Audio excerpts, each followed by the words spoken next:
तुम्हें और क्या चाहिए? मुझे जो चाहिए वो मैं खुद ले लूंगा।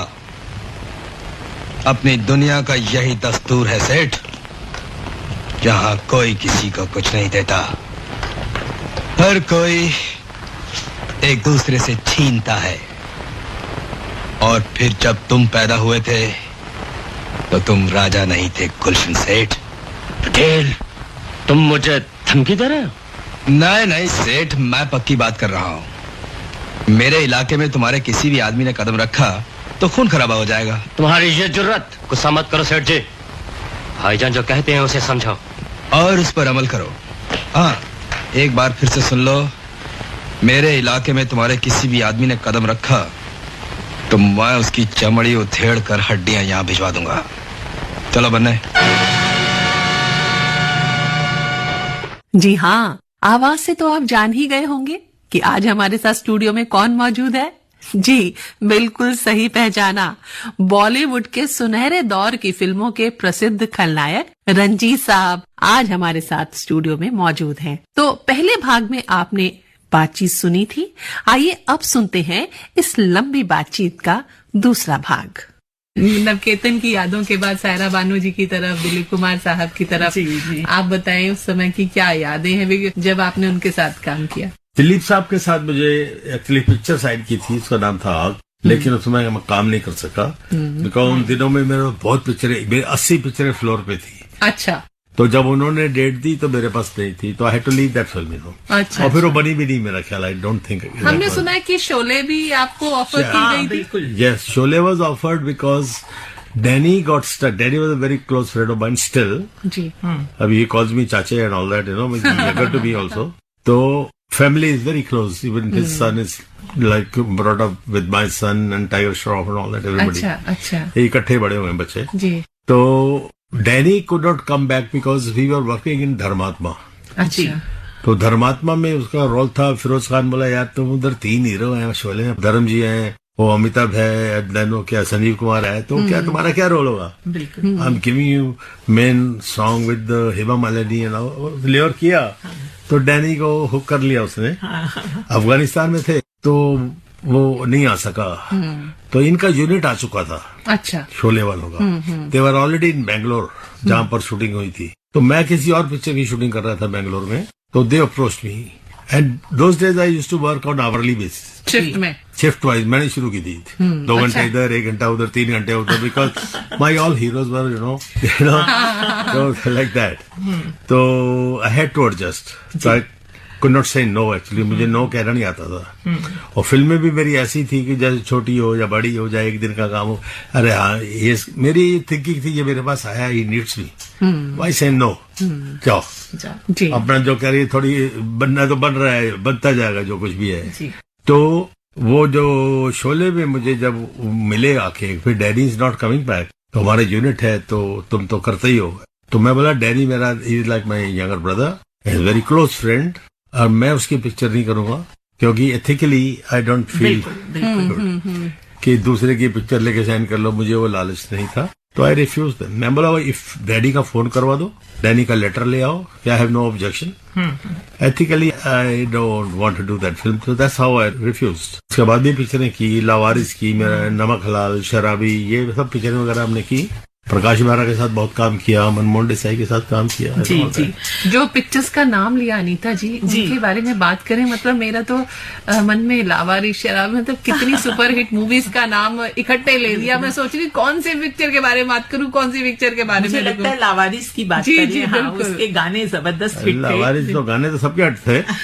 एक में तो था अपनी तो ऐसी तैसे कट जाएगी, आपका क्या होगा जनाबे वाली, ये गाना सुनाइए तो अभी तक चलता है।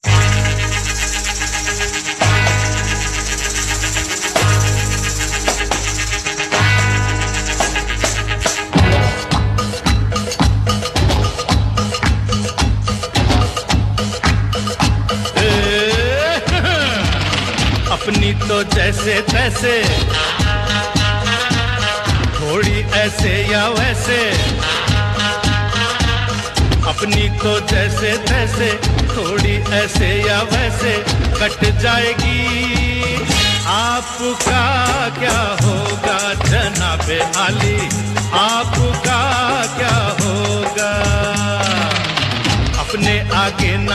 पीछे ना कोई ऊपर नीचे, अपने आगे ना पीछे ना कोई ऊपर नीचे, रोने वाला ना कोई रोने वाली जनाबे आली आपका क्या होगा।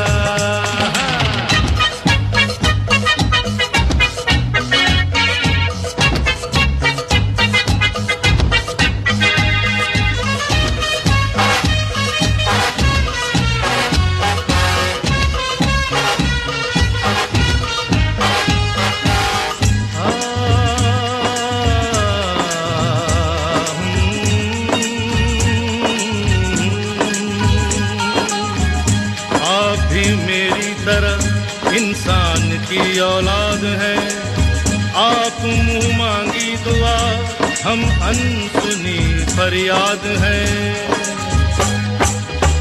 आप भी मेरी तरह इंसान की औलाद है, आप मुंह मांगी दुआ, हम अनसुनी फरियाद है।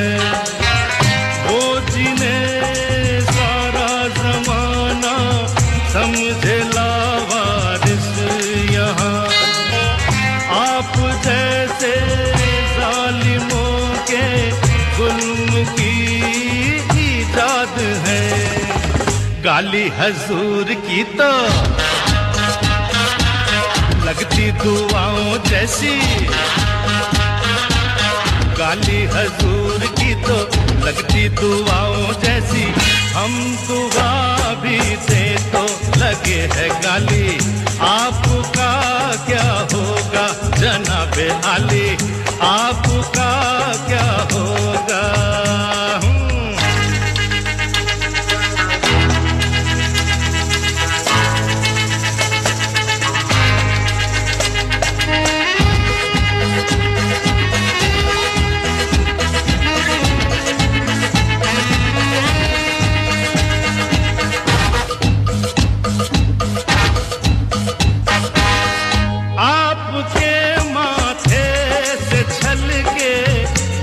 पसीना भी कहीं आसमां हिलने लगे और कांप उठे ये जमीन, आपका तो ये पसीना खून से भी कीमती, और अपने खून की कीमत यहाँ कुछ भी नहीं। अपना तो खून पानी, जीना मरना बेमानी, अपना तो खून पानी, जीना मरना बेमानी, वक्त की हर अदा है अपनी देखी भाली, आपका क्या होगा जनाबे आली, आपका क्या होगा। अपनी तो जैसे तैसे थोड़ी ऐसे या वैसे, अपनी तो जैसे तैसे थोड़ी ऐसे या वैसे कट जाएगी, आपका क्या होगा जनाबे आली, आपका क्या होगा। अपने आगे ना पीछे ना कोई ऊपर नीचे, अपने आगे ना पीछे ना कोई ऊपर नीचे, रोने वाला ना कोई रोने वाली जनाबे आली, आपका क्या होगा।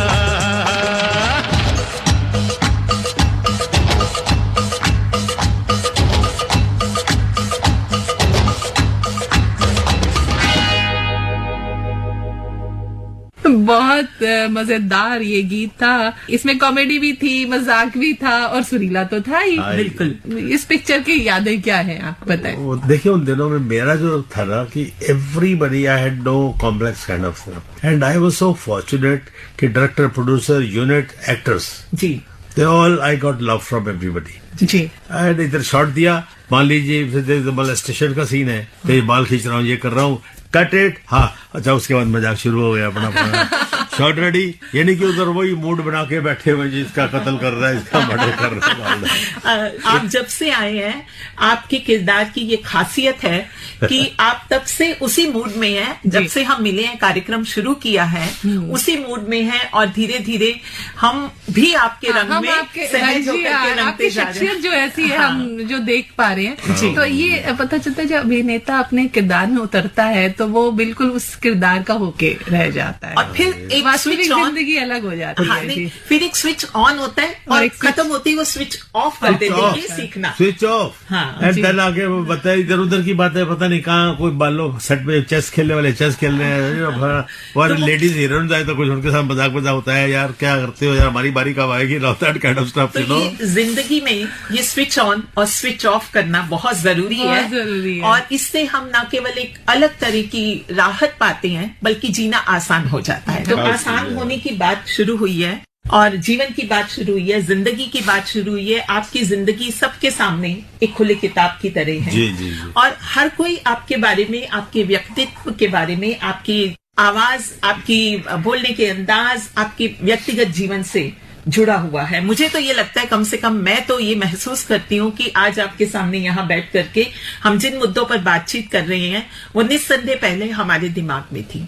तो मुझे ये जानना है कि आजकल एक तरह का ट्रेंड हो गया है कि ऑटोबायोग्राफी, आत्मकथा लिखी जा रही है या जीवन कथा लिखी जा रही है। और चूंकि सुबह आपसे मेरी बात हो रही थी तो आपने बताया कि एक पुस्तक के सिलसिले में आप यहाँ आए हैं, तो थोड़ा हम उस पर भी बात कर लें कि क्या कुछ ऐसा कुछ आप करने जा रहे हैं, आप अपनी आत्मकथा या आपके जीवन के बारे में कुछ ऐसा आने वाला है? वो है मेरे क्या कि मेरी लाइफ में मैंने work with almost everybody, all the generations, 68 से राज कपूर साहब से Shri Dharmendra, Jitendra, Sulakshana Pandit, Amitabh ji, then Amitabh, and we used to share the same tent in Reshma Shera. अच्छा, and all that.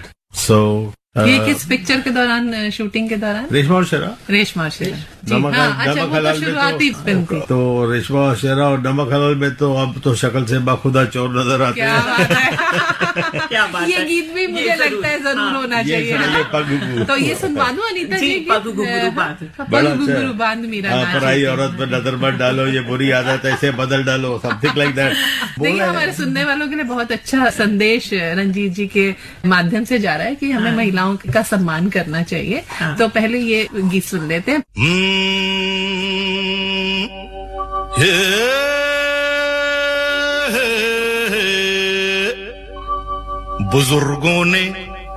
बुजुर्गों ने फरमाया कि पैरों पे अपने खड़े हो के दिखलाओ, फिर ये जमाना तुम्हारा है। जमाने के सुरताल के साथ चलते चले जाओ, फिर हर तराना तुम्हारा, फसाना तुम्हारा है। अरे तो लो भैया, हम अपने पैरों के ऊपर खड़े हो गए और मिला ली है ताल, दबा लेगा दांतों तले उंगलियां लियां, ये जहां देख कर अपनी चाल। धन्यवाद। के पग घुंघरू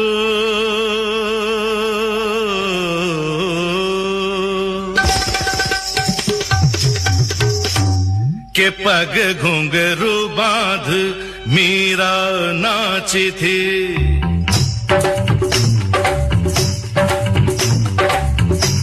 के पग घुंघरू बांध मीरा नाची थी, और हम नाचे बिन घुंघरू के पग घुंघरू बांध मीरा नाची थी। वो तीर भला किस काम का है जो तीर निशाने से झुके झुके झुके रे, के पग घुंघरू। पग घुंघरू बांध मीरा नाची थी, पग घुंघरू बांध मीरा नाची थी, नाची थी नाची थी नाची थी। हाँ, के पग घुंघरू बांध मीरा नाची थी।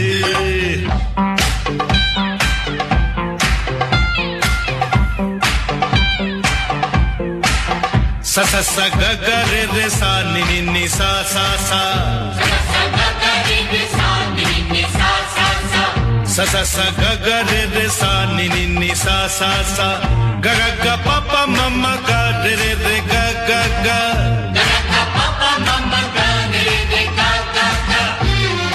प नि सा प नि सा म प नि म प नि रे रे रे रे रे रे रे रे रे गा रे गा रे गा रे गा रे गा प प प प प म ग रे ध नि ध ब सा नि सा ध सा नि सा ध सा नि सा ध सा नि सा ध सा ध नि सा ध सा नि सा सा ध नि सा ध प म प म ग म ग रे गा रे ध रे सा नि सा रे सा ग रे गा रे गा रे म ग म ग म प म प म ग रे सा नि ध ब सा प म ग रे सा नि ध ब सा प म ग रे सा नि ध ब सा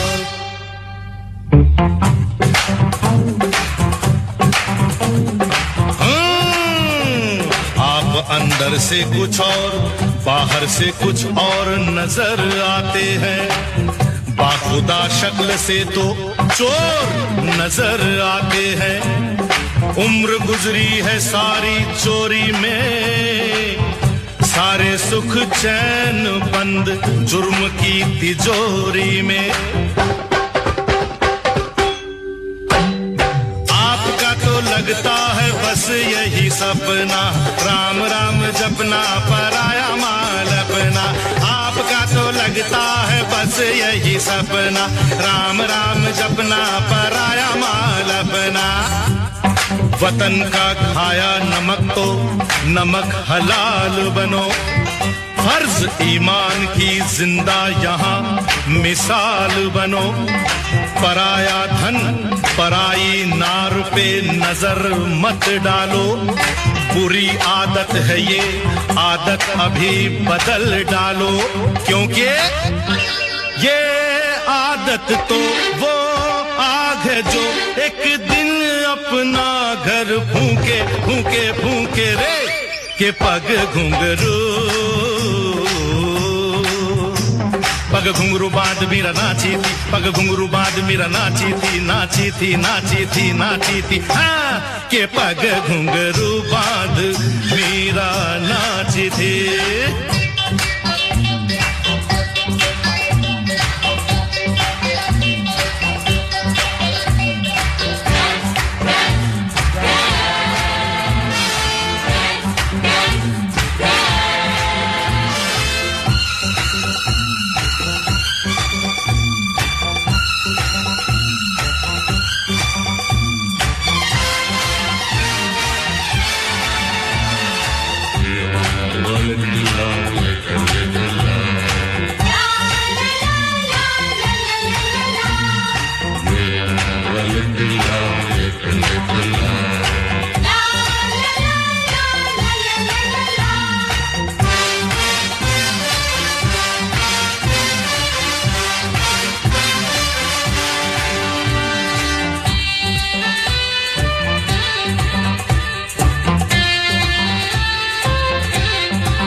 मौसम इश्क में मचले हुए अरमान है हम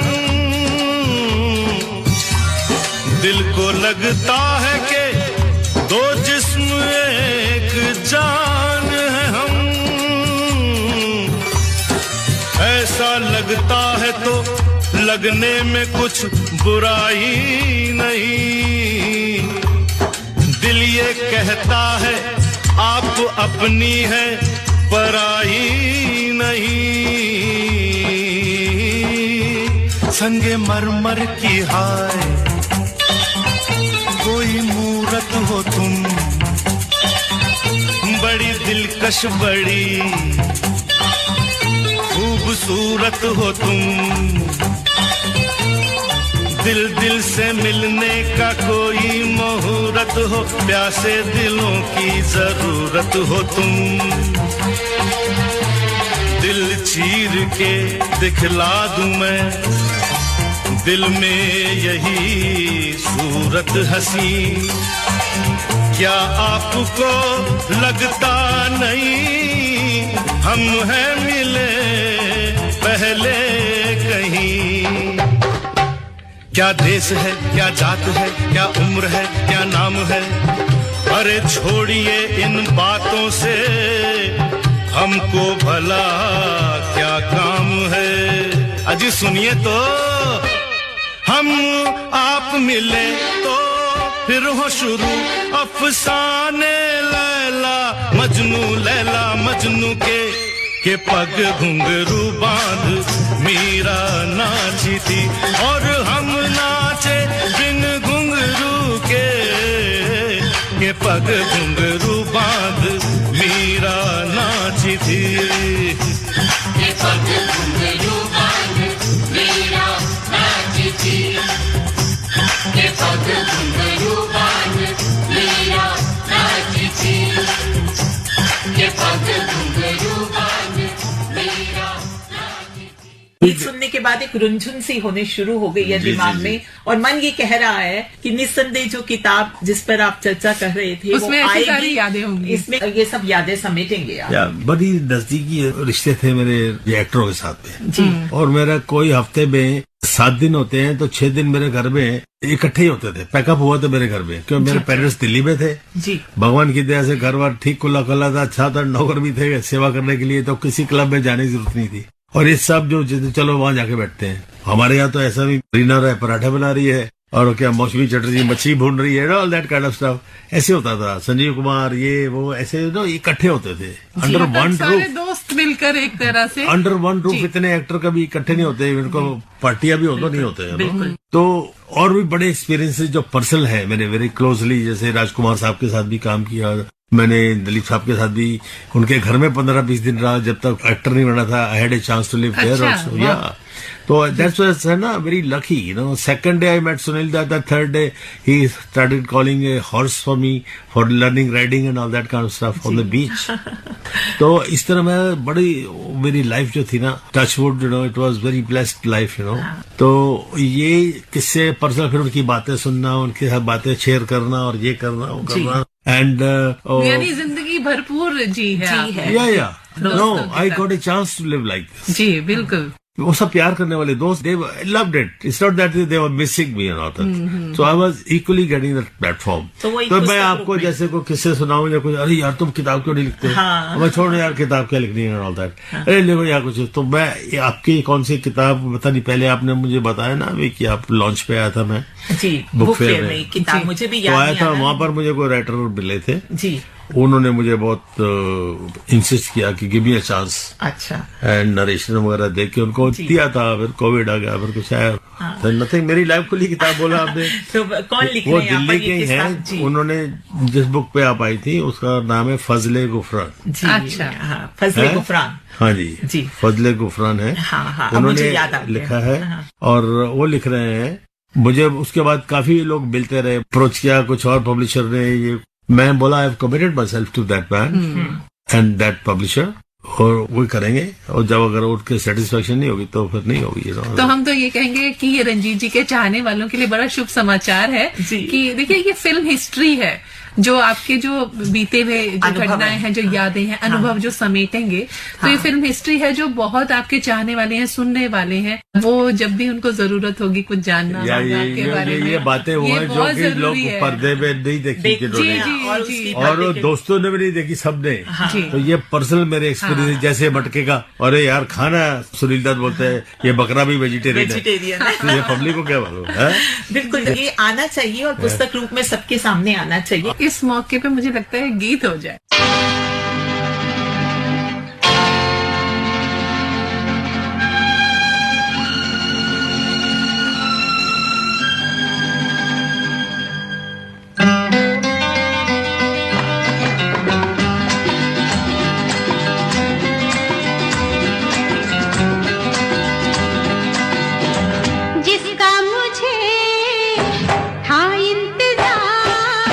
जिसके लिए दिल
जादू तेरा किस पे चला, होगा किसी दिन ये फैसला।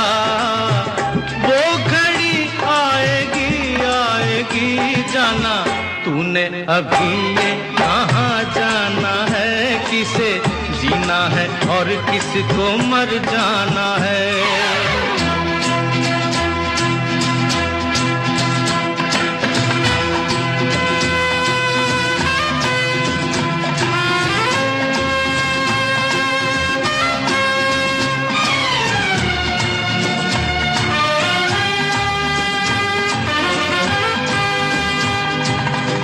होगा तेरा आशिक जमाना, औरों का दिल होगा तेरा निशाना। नाज न कर यूं तीरे नजर पे, आए हमें भी तीर चलाना। जो है खिलाड़ी उन्हें खेल हम दिखाएंगे, अपने ही जाल में शिकारी फंस जाएंगे। वो घड़ी आएगी आएगी, वक्त आने पे तुझको ये समझाना है, किसे जीना है और किसको मर जाना है, किसे जीना है और किसको मर जाना है।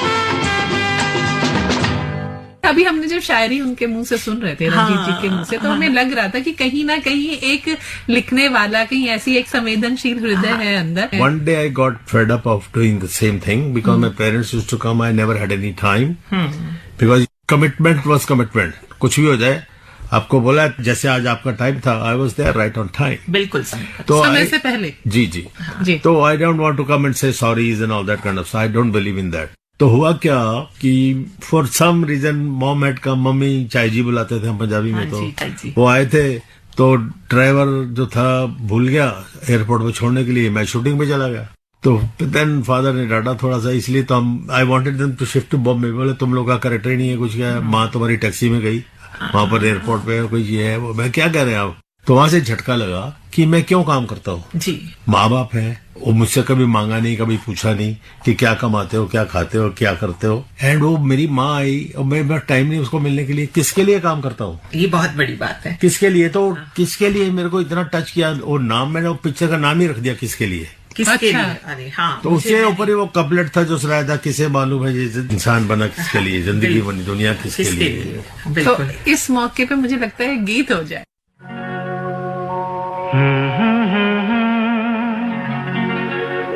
हसीना से यूं मुलाकात हो गई, एक अजनबी हसीना से यूं मुलाकात हो गई। फिर क्या हुआ ये ना पूछो, कुछ ऐसी बात हो गई। एक अजनबी हसीना से यूं मुलाकात हो गई।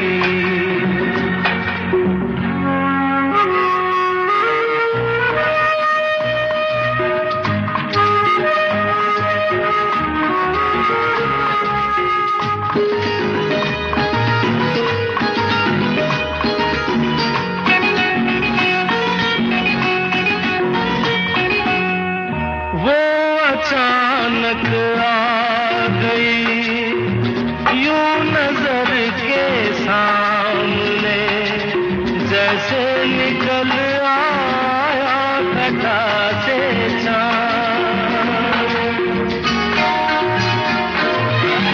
वो अचानक आ गई यूं नजर के सामने, जैसे निकल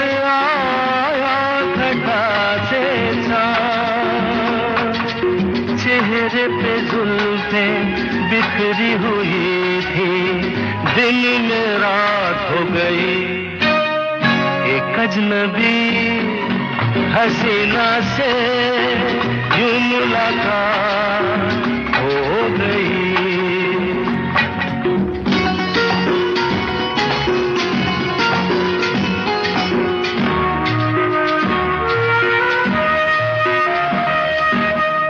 जाने मन जाने जिगर होता मैं शायद अगर कहता गजल तेरी अदाओं पर।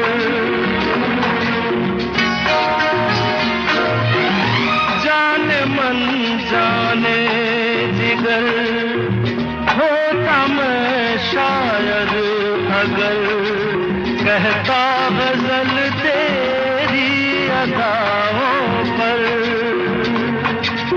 मैंने ये कहा तो मुझसे खफा हो, जाने हयात हो गई, एक अजनबी हसीना से यूं मुलाकात हो गई।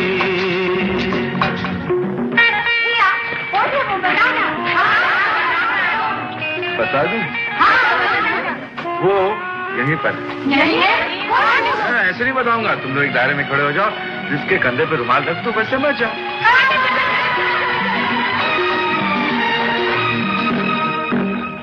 खूबसूरत बात ये, चार पल का साथ ये, सारी उम्र मुझको रहेगा यार। खूबसूरत बात ये, चार पल का साथ ये, सारी उम्र मुझको रहेगा यार। मैं अकेला था मगर बन गई वो हमसफर, वो मेरे साथ हो गई, एक अजनबी हसीना से यूं मुलाकात हो गई। इसके लिए picture was recommended to the members of parliament, you know. अच्छा। मुझे सेंसर बोर्ड से लेटर आया कि ये पिक्चर का प्रिंट भेजिए, we want to send it to the parliament, हम दिखाते हैं। तो I was the villain, I stop signing pictures. मैं नहीं काम कर रहा तो कोई ना कोई तो करेगा ही ना। जी बिल्कुल। तो I started refusing and completing my previous films जो साइन की हुई थी, जो ऑन द फ्लोर थी। तो ये पिक्चर जब बनाई, बन गई, कंप्लीट हो गई, तो हीरो वाज विनोद खन्ना, उसको सेक्सी सन्यासी वगैरह बोलते थे ना कुछ। हाँ बिल्कुल। और रंजीत द विलन। बहुत पिक्चरें की, Dharmatma, I work with every actor, you name it, till Shahrukh Khan and this thing, and सब newcomers also further down, Salman Khan, इनके साथ भी कोयला हुआ, कुर्बान हुआ, करण अर्जुन हुआ, हाउसफुल अभी जो अभी हाउसफुल 2, हाउसफुल के बारे में बताइए। बेबी सुना दीजिए, ये डायलॉग सुना दीजिए। अभी दिल्ली में एक बिल्डिंग के ऊपर नाम लिखा होता है, बट ए कोइंसिडेंस, यहाँ आपके आसपास ही कहीं बिल्डिंग का नाम है आसिन, ASIN। मैंने पढ़ा बड़ा सा, तो आसिन हीरोइन थी उस पिक्चर की, हाउसफुल 2।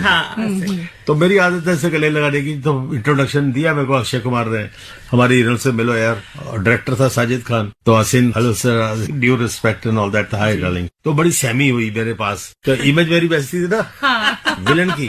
तो बोलता है अक्षय, मजाक में साजिद और अक्षय कुमार मजाक करता रहता है, बिल्कुल। कहता है अरे डरती क्यों है, तू तो बेटी की तरह है उनकी, ये है वो। तो वहां से वो सीन लिखा गया, इम्प्रोवाइज किया गया। अच्छा। वो जब बोलता है पापा देखिए आपके लिए क्या माल लेके आया हूँ, तो मैं टर्न करता हूँ, पीछे देखता हूँ लड़की के साथ आया मेरा बेटा, आपके लिए बोल दिया, तो बटन खोलने शुरू कर देता है, कहता wow beauty beauty beauty beauty beauty. और बाद में वो बोलता है पापा रुक जाओ, ये आपकी होने वाली बहू है। अच्छा सॉरी, बेटी बटन लगाने से। तो उस पिक्चर में फॉर योर इन्फॉर्मेशन और सुनने वालों के लिए जी, मैंने सिर्फ एक ही दिन का काम किया है। अच्छा, और जो भी मेरे को स्क्रीन पे है एक ही दिन का है, और सबसे ज्यादा रिमेम्बर्ड वही सीन है। वही सीन है जो आज भी मेरी याददाश्त में वो बसा आज भी हुआ है। मुझे कहीं भी जाता हूँ कि एक बार बोलते हैं, फैन लोग बोलते हैं, आप सर एक बार ऐसे कर दीजिए ना, ब्यूटी सर एक बार फिर से कर दीजिए हमारे श्रोताओं के लिए एक बार। Beauty beauty. क्या बात। इसी के साथ ही है बेटी बेटी बेटी। Beauty beauty beauty beauty. पापा, ये आपकी बहू है। बेटी बेटी बेटी।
दोस्तों, अभी आप सुन रहे थे खलनायक रंजीत से रश्मि कुकरेती और अनीता वर्मा की बातचीत का ये दूसरा भाग। खलनायक बनना आसान नहीं होता और ये सारी बातचीत और उनके करियर के बारे में बता रहे थे स्वयं अभिनेता खलनायक रंजीत जी।